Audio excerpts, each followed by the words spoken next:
Hi everyone, Leanne here. I hope you're doing well. I reached out to Dominant Industry a few months ago to see if they were interested in sending along some fountain pen inks, and they said yes. So in this video, I'm going to be unboxing and swatching all the lovely inks that they passed along.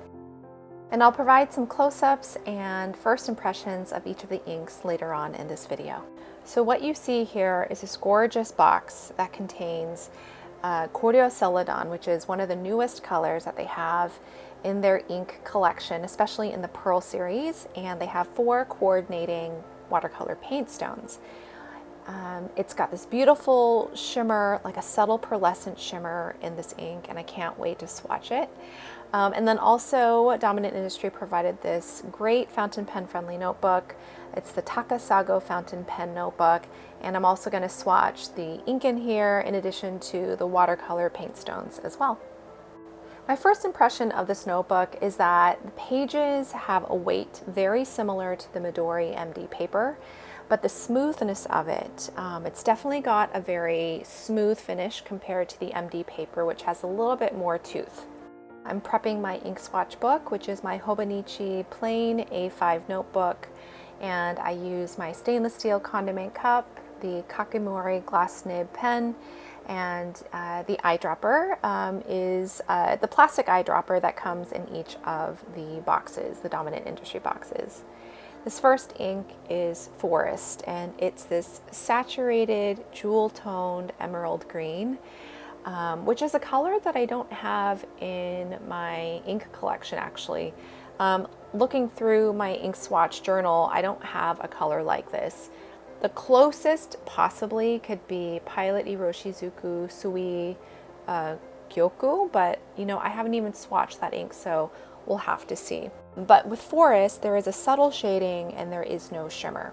This next ink is Manschurian Violet, and this ink was first introduced to me by Ian Domingo when we did an ink swap a few months ago, and this is one of my favorite inks of the season. It is a desaturated, cool-toned purple, and I so loved this ink that I actually also bought Robert Oster's Cosmic Swirl, and I'll probably do like an ink swatch comparison between the two at another video. Now this ink, Leaf Green, it's a rich, earthy green with a little bit of sheening in the ink swatch, but you don't notice it in the writing sample at all. But it is a really, like a very saturated ink that I think would go really well, not only in a broad nib, but especially in an extra fine or fine nib where you really want to see what you're writing. And now I've got Maple, which is this muted red-orange.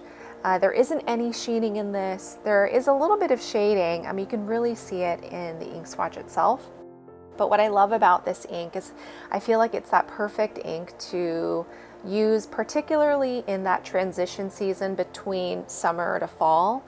You're still getting a lot of that vibrancy from the late summer months, but you start to ease into kind of the cool fall tone colors. So I think that's the perfect ink for that time of the year. So on the right side of the page, I'm swatching all of the shimmer inks. And this first ink that I have is also one of my favorites from the bunch, and it is Autumn Forest. It's one of my favorites because it's that type of brownish green that I gravitate towards, but it's also this chroma shading. And in fact, all of these, or the rest of the 4 shimmer inks that I have here that I'm going to swatch, they all have kind of a complex chroma shading quality to them as well, in addition to the shimmer. So Autumn Forest is this mossy green, but then as it dries, it's got like this warm pinkiness to it. And the shimmer also is a little bit more of like a rosy pink shimmer. And I think that sort of contrasting complementary color is really divine. This next ink is Sunset, which is a really pretty pinky lavender. As you can see on the left side of the page, Manschurian Violet is like a cooler bluish lavender, bluish purple, and then Sunset would be a little bit more on the warm side, and it really does capture that sort of ethereal sunset that you find, especially here in the Pacific Northwest, on a beautiful summer day. And this color has a little bit of blue, darker blue tipping along the more saturated areas, in addition to this gorgeous golden shimmer. This next ink is Periwinkle Twinkle, and it's just coincidence that it's sitting right next to Sunset and Manschurian Violet, so we can have a little bit of a color comparison here. But you could see that Periwinkle Twinkle is not a purple, it's not a lavender, but it's a blue with a little bit of purple, a little bit of lavender. So whereas Manschurian Violet would be kind of a cool or blue toned purple, Periwinkle Twinkle is more like a purple or lavender toned blue. And as the ink dries, Periwinkle Twinkle, by the way, it's so much fun saying this name, but as this ink dries, it finishes to a golden shimmer as well, very similar to the golden shimmer in Sunset.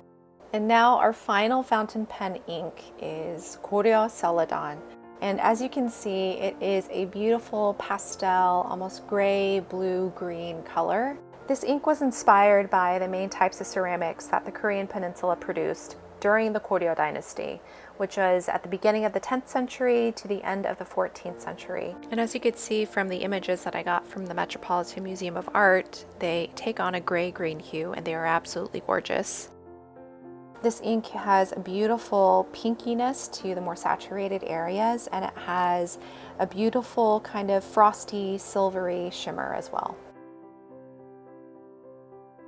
I'm taking the Takasago notebook and I'm swatching Goryeo Celadon here.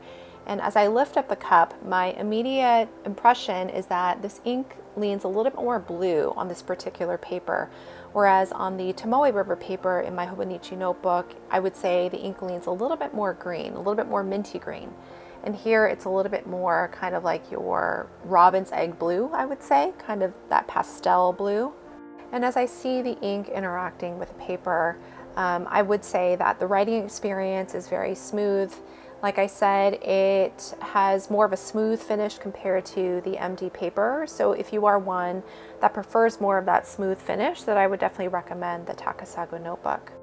I'm also taking the watercolor paintstones and swatching them on the paper as well. And I would say that this is probably not a watercolor notebook, and so what I ended up doing was I got the Color Ring ink swatch cards and did a second swatch, or did a second pass on those cards as well. As I look at these swatch cards of the paintstones, there is a beautiful, subtle, understated beauty to the shimmer in these paints, and I imagine I would use them to apply like a beautiful light wash to my journaling pages, so I'm excited to give those a try. So the ink swatches are all dry, and as I'm doing a close-up of these inks, you could see the sheening, particularly in Forest and in Leaf Green. Forest has that red sheen, Leaf Green has more of that black sheen. Also, Manschurian Violet has a little bit of sheening as well, but you could really see the shimmer in these shimmer inks on the right page. As I said before, Autumn Forest is just one of my favorites on this spread here, and it's actually the ink that I have inked up in the pen that I'm using as I am slowly but surely getting through all of my pen pal letters. But look at the gorgeous shimmering. So if I had to pick, Autumn Forest and Manschurian Violet would be my favorites on this spread. Let me know what your favorites are, which ones you're gravitating towards. And thank you again, Dominant Industry, for sending me these inks. 감사합니다.